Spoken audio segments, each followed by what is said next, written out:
Welcome to Everywhere Radio, where we spotlight the good, scrappy, and joyful ways rural people and their allies are building a more inclusive nation. I'm Anya Slepian, sitting in for Whitney Kimball-Coe, and today's guests are Sylvia Ryerson and Jude Schept. Sylvia Ryerson is a multimedia artist, organizer, and PhD candidate in American Studies at Yale University.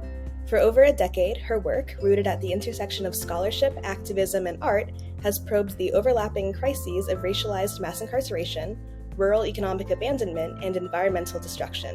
She is also the director of a new documentary, Calls from Home, which documents WMMT.FM's longstanding radio show that sends familial messages of love over public airwaves to reach people incarcerated in Central Appalachia.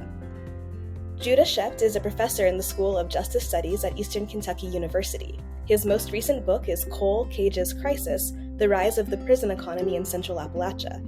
He has been active with numerous organizations and campaigns centered on decarceration, criminalization, and abolition. Sylvia and Judah, welcome and thanks so much for coming on Everywhere Radio. Great to be here, Anya. Thank you for having us. Thanks so much, Anya. Great to be with you both. Yeah, I'm super excited about this episode, as I said before. And so I'd like to start out with just some context for our listeners who may not, be scholarly experts in the field of carceral studies. So just to start out, I was wondering, Judah, could you talk a bit about the carceral landscape in Central Appalachia and how we got here? And then sort of explain how prisons are related to coal. Sure, yeah. I think most people are probably at least somewhat familiar with the concept or the term of mass incarceration. You know, it's been one of those terms that's gained in some popularity over the last 10 or 15 years or so. And usually when we talk about mass incarceration, we talk about the sheer volume of people who are incarcerated in the United States, as we should. That's something like 2.2 million people. You know, the United States is the largest incarcerator in the world. We have something like 22% of the world's prisoners. But, you know, we couldn't achieve that really troubling distinction without a lot of places in which to incarcerate people, like prisons and jails. And as we've built out this system of mass incarceration, we have built literally hundreds and hundreds and hundreds of new prisons in the United States, the majority of them in rural communities. Now, that's occurred in lots of rural places around the country, but it's occurred in a really concentrated way in a few particular rural regions of the United States, one of which is Central Appalachia. So there are 16 prisons in the region. Half of those 16 are in Eastern Kentucky. And the majority of all of those 16, including the ones in Eastern Kentucky, have been built in the last, say, 4 decades of mass incarceration since about the early 1990s. And, you know, they've largely been built by appealing to this idea that they can serve as or stimulate rural economic development. It's a compelling argument because of the decline of coal, and we can talk about the specifics of that, the specifics of both. But it's really crucial to say up front and probably throughout the interview that it's a really dubious, if not outright, kind of disingenuous argument that they in fact provide this kind of rural jobs program or other kinds of economic development. They really largely do not do that. They've become compelling because of both, you know, really precipitous declines in employment in the coal industry and precipitous declines in coal production.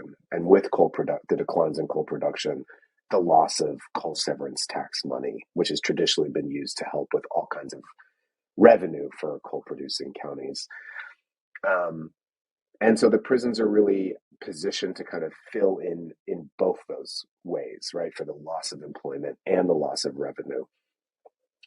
And that's kind of how we got here, right? Like the dramatic decline of coal and the pivot to something else that could try and fulfill its footprint, even as it fails to do so.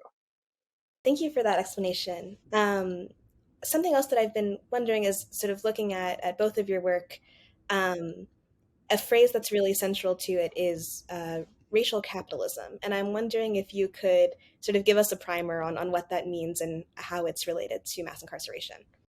So when we talk about racial capitalism, we're really following the lead of scholars like Ruth Wilson Gilmore and Cedric Robinson and Laura Polito, people who, of course, analyze our world system of capitalism over the last 400 or 500 years, but in doing so also point to this kind of central foundational component of it, which is racialization, which is really the production of difference along lines that often become this thing we call race, right? That really serve to kind of differentiate and degrade some people at the expense of others.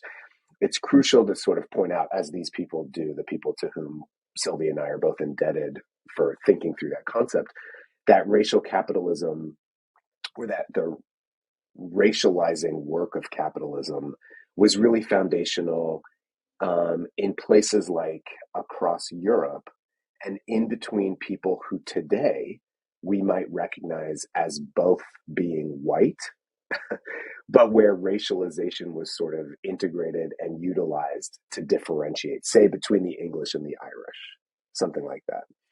It becomes, I think, really important to still rely on the term in Central Appalachia, even sometimes when we're talking about communities that are largely, if not almost exclusively white, to think about the work of capitalism as always pivoting on or using racialization to perform this kind of work of differentiation and subjugation. Whether we're talking kind of nationally about how we think about and imagine Appalachia as almost like a different kind of whiteness, and there's all kinds of epithets that speak to that, or we're talking about the sort of racial violence that mass incarceration enacts and the ways that, let's say, largely white, if not almost exclusively white communities in Eastern Kentucky are being asked to be deputized into those institutions to perform this kind of what scholars call guard labor, to imprison and control people with whom, frankly, they share a whole lot in common under capitalism, but who are, of course, a much more sort of multiracial population. So I think for us, it's a really important concept to, of course, speak to the political economy that is the context for thinking about mass incarceration, and the constitutive or foundational role of racism and the production of race within capitalism. Sylvia, do you want to add to that, or are you good? That was excellent. Yeah, I mean, I think it's just what Judah said at the very end there, I think is really crucial to the issue of prison expansion in the way that, people are being recruited to become invested in another population's dispossession. And it creates this framing of a sort of zero sum of proposing that to get, this is proposing a solution that to purportedly alleviate the poverty of some through incarcerating others, which is, in that framework, you see the process of racialization happening, creating which categories are subject to that. So I think this area gives us really a way to see racial capitalism as a process that is happening and being perpetuated through building these prisons in ways that work directly against the kind of solidarities that we really are interested in building. Sort of speaking to that, something that I've been really interested in, and I know that this is important to both of your work too, is sort of the ways that hosting a prison can change a community.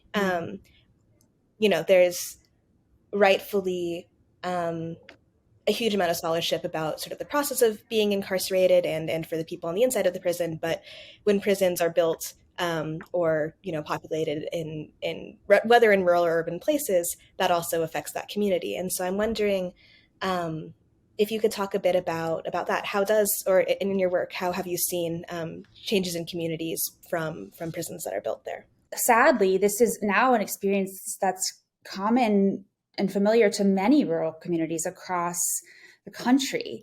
As Judah mentioned, I mean, we know that since 1980, over 350 prisons have been built in rural communities. And so I think a lot has been learned in that time too about the process by which these prisons are brought and also the impacts of having them. And I think it's different in every location. But I mean, I think this is why the term that Judah writes about in his book, Cold Cages and Crisis, carceral social reproduction, is how you see these entire communities kind of hinging their entire sort of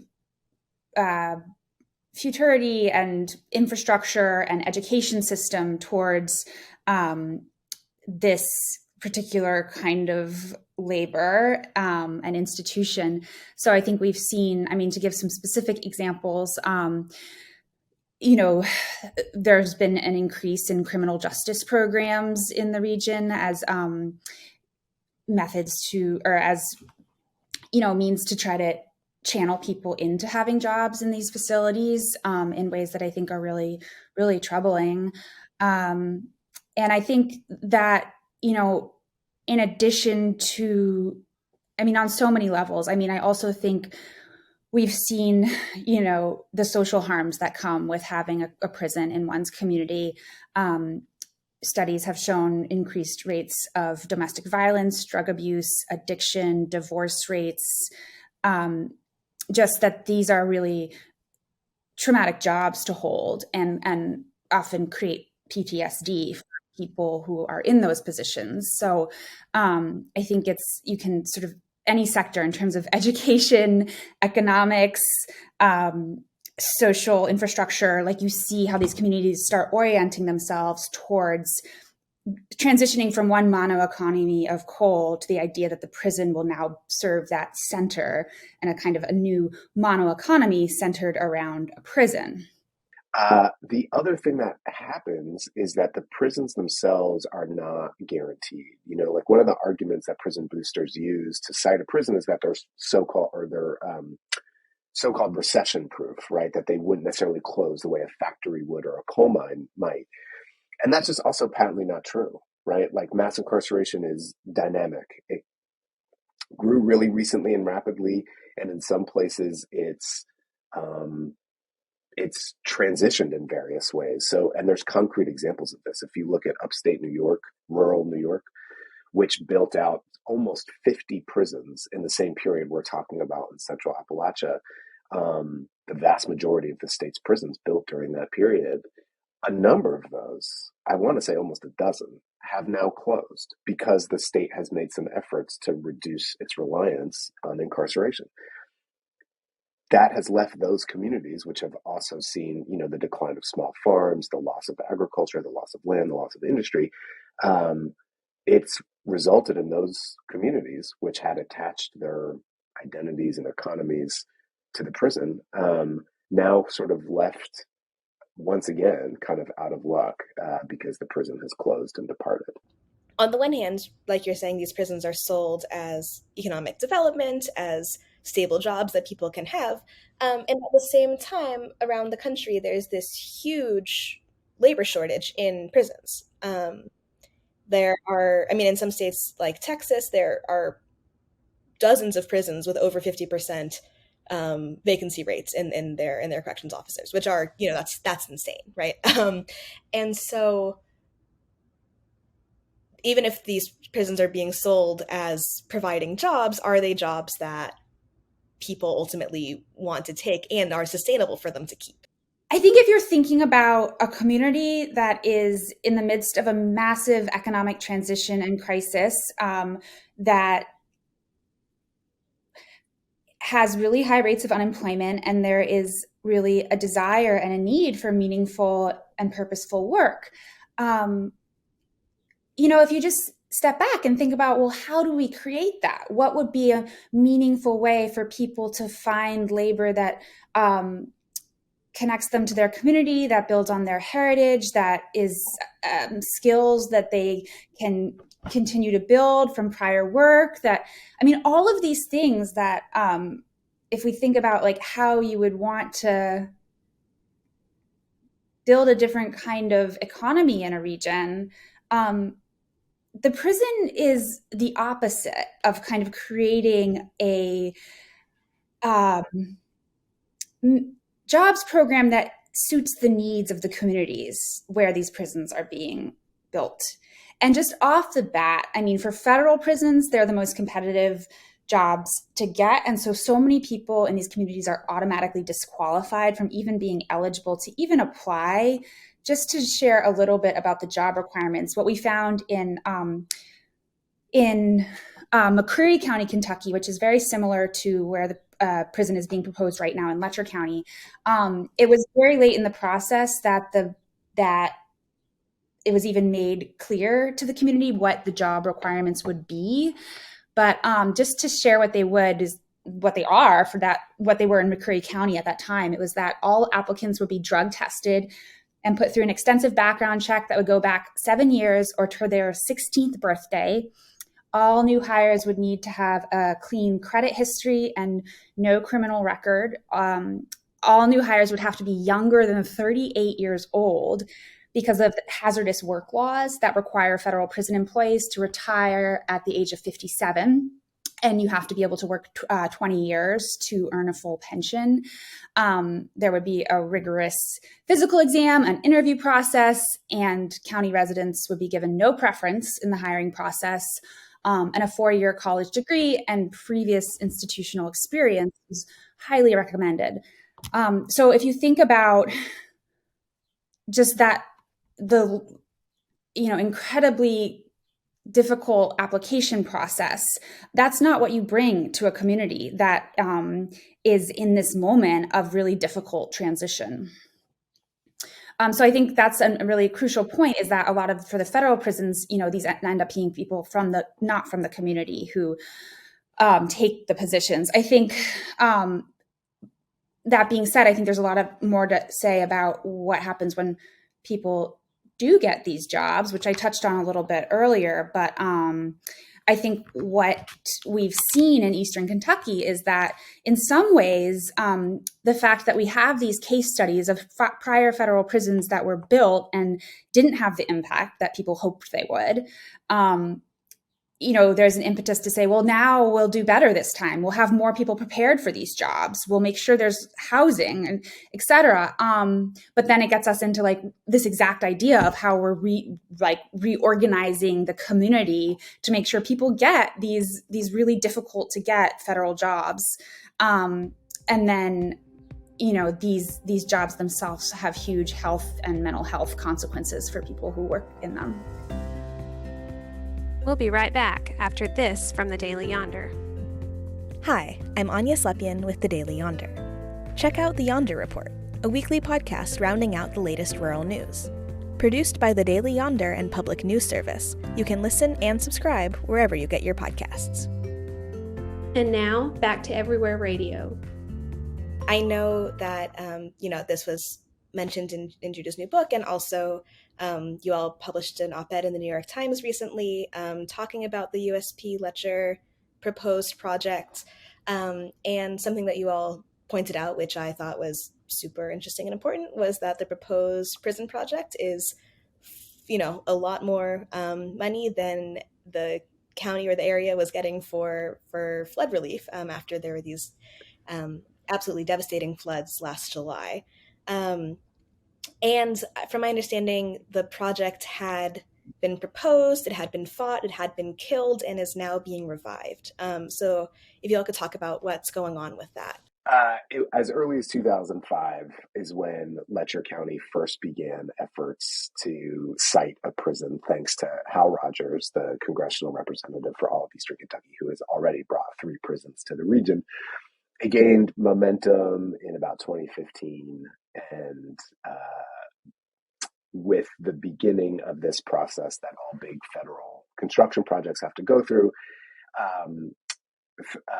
like an environmental review process. And that also kind of coalesced a lot of opposition to the prison. At that time, what was proposed was something called United States Penitentiary Letcher, or USP Letcher, a maximum security prison that I think would have incarcerated either 1,200 or 1,400 maximum security prisoners on a mountaintop removal site in Letcher County.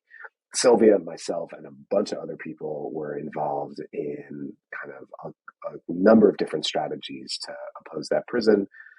challenging it on environmental grounds. People in Letcher County were doing incredible organizing against it to really reframe the economic argument. Local landowners were pushing against it.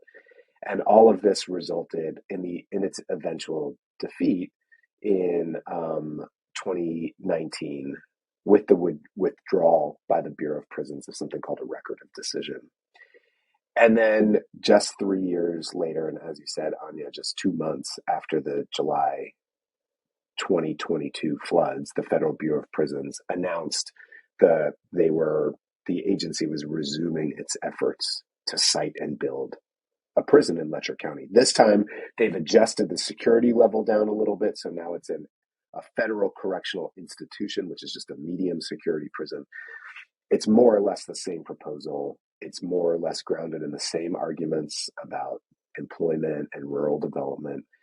I think to us, it's all the more egregious and arrogant on the heels of the devastating floods, the continued ongoing kind of catastrophe in the region in terms of people being without homes, the lack of, development and employment and housing and all of that.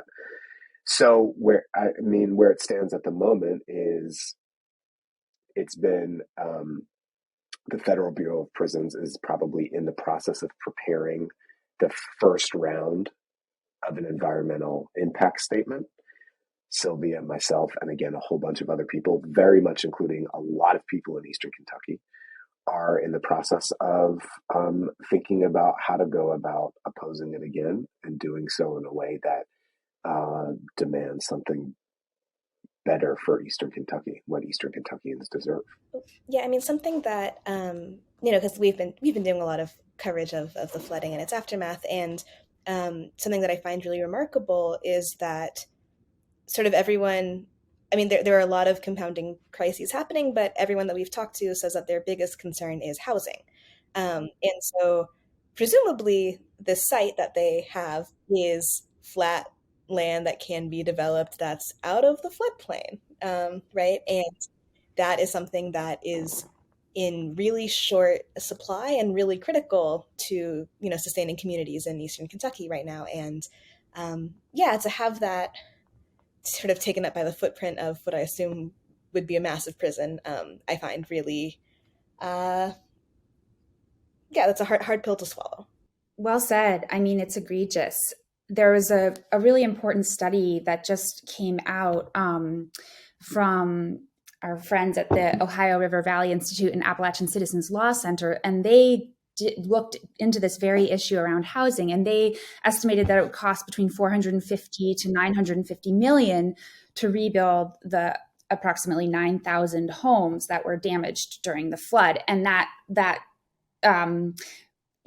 gap between 450 and 950 million depends on how many homes are built, relocated to less flood prone areas. And so, I mean, this is what's so, devastating about this prison proposal is that if we could, I mean, this is the low end of what it would take to rebuild the houses that are so needed in this region. And I just think there's something really pernicious about building prison cells over homes, that's what we're investing in as a society at a fundamental level. It's quite stark and clear at this moment in the county of where we want to imagine that bodies go in our society.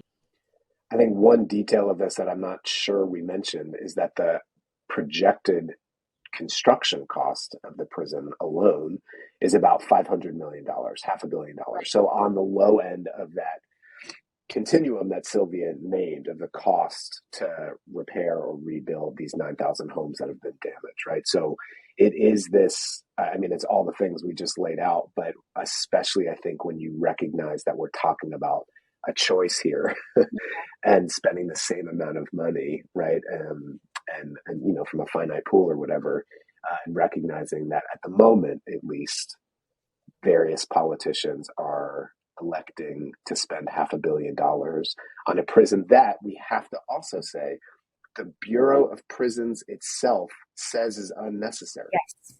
So when I was sort of reading the conclusion of your book, I came across this phrase, which you mentioned, abolitionist geography, and you.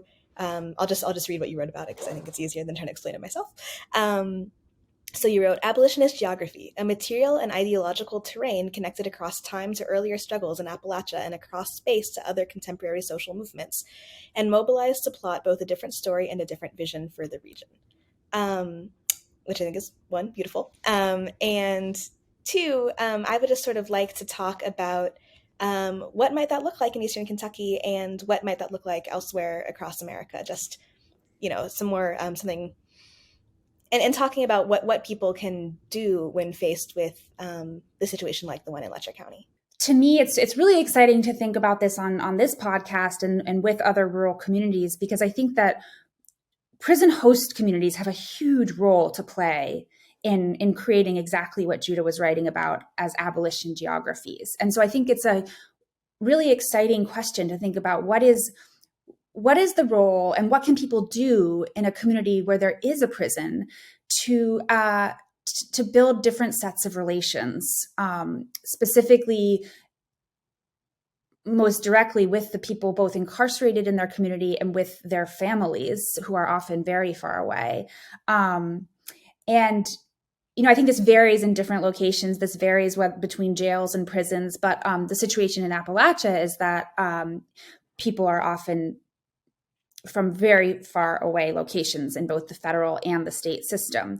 And I think one thing that needs to be said also about this federal proposal is that the Bureau of Prisons policy allows people to be incarcerated up to 500 miles within 500 miles of their primary residence to the extent possible. So it's not even a guarantee that you will be incarcerated within 500 miles, only if there are beds available within 500 miles. And to be clear, 500 miles is, halfway across the eastern coast of the United States. And so this prison proposal would fall within the mid-Atlantic region of the BOP, which means people could be sent all the way from DC to Memphis, Tennessee, from Memphis to, this is a county that has no public transportation system.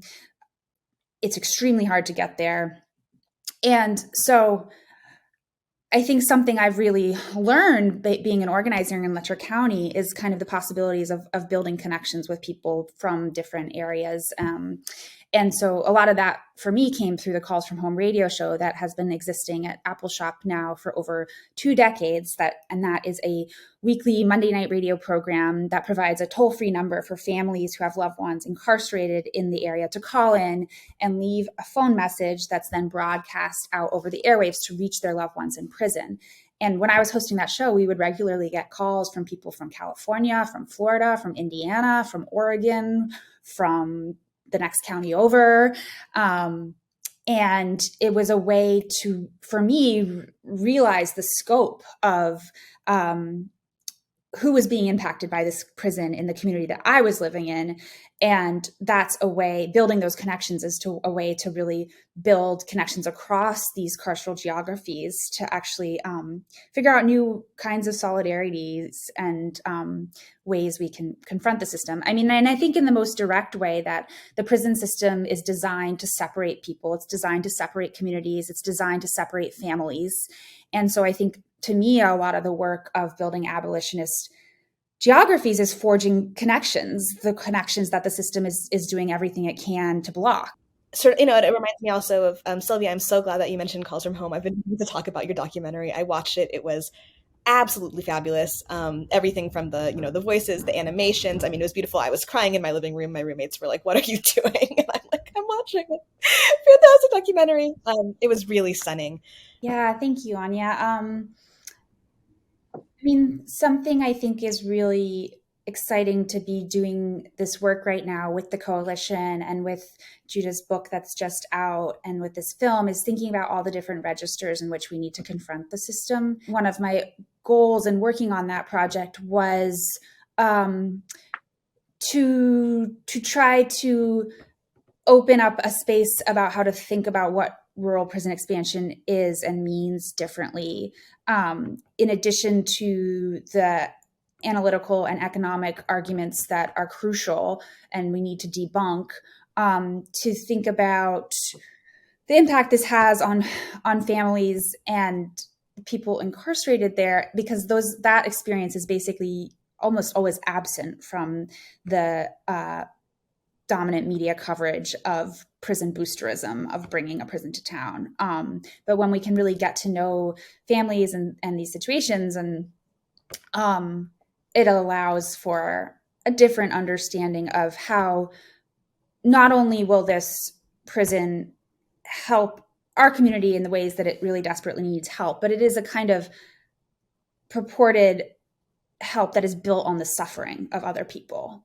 And that needs to be recognized. We're coming up on 20 years that officials have been trying to build a prison, despite all evidence against the economic strategy of rural prison building, to say nothing of it ignoring all of the sort of human suffering that Sylvia's film depicts so beautifully.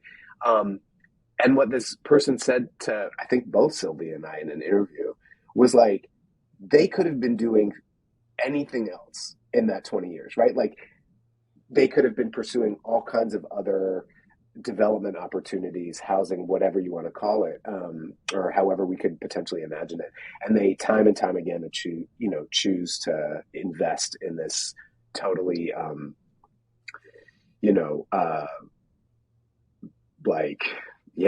disingenuous strategies. Yeah, no, and like you all said, that's especially evident, when there's such a stark crisis going on after the floods, and then this is still the solution. So just to pivot a little bit before I let you all go, there's a question that we always like to ask our guests at the end of the podcast, and that is, what are you reading, watching, or listening to recently that is inspiring you or just making you happy? Doesn't have to be your favorite thing, just something that you're enjoying right now. So I've been watching Sylvia's film a lot, which I would highly recommend to everybody. It's incredible. I cry every time. Full stop. I've been watching the NBA playoffs too, which bring me a lot of happiness. I've been reading, I just finished The Overstory, which is an incredible book, and a book by a Kentucky author about the real kind of gendered and sexualized violence of life in the coal camps. The book is called The Price of Bread and Shoes. Super highly recommend it. And I've been listening to Matt Heckler's new album. He's a fiddle and banjo player. I forget from where, but he's a beautiful artist, and highly recommend him as well. That's awesome. All right, I'm going to follow Judah's lead. Yeah, in terms of watching, I've just been rewatching the final edit of this film because we're still making final changes to the text cards and the credits, and so I'm just sort of obsessively checking every aspect of it. So I'm really excited to take a break from watching it. But we actually have a new edit that I'm very excited about. And in terms of books, I have been reading very slowly, actually sort of on and off since I spent last summer in Harlan County, Braiding Sweetgrass by Robin Wall Kimmerer, which I really love. And I think is really inspiring to this fight, to thinking about just new ways of relating to the land and centering that in the work that we're doing.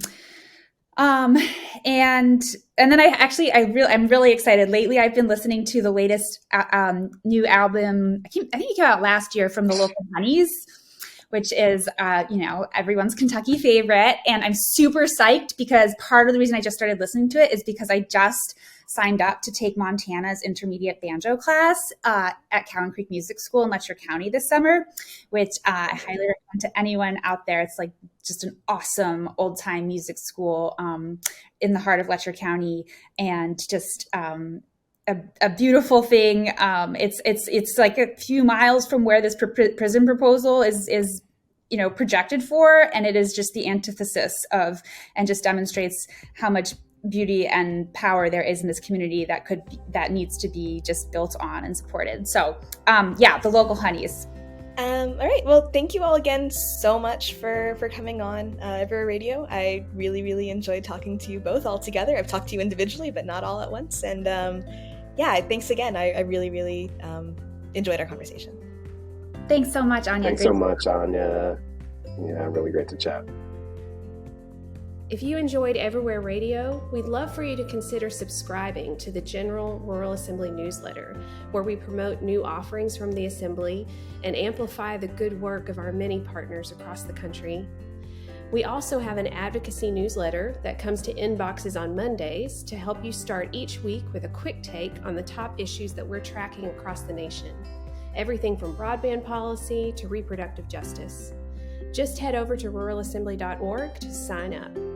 If you're a true fan of Everywhere Radio, please let us know by rating us wherever you get your podcast. And if this isn't your cup of tea, no biggie, it's fine. We'd like to thank our media partner, The Daily Yonder. Everywhere Radio is a production of the Rural Assembly.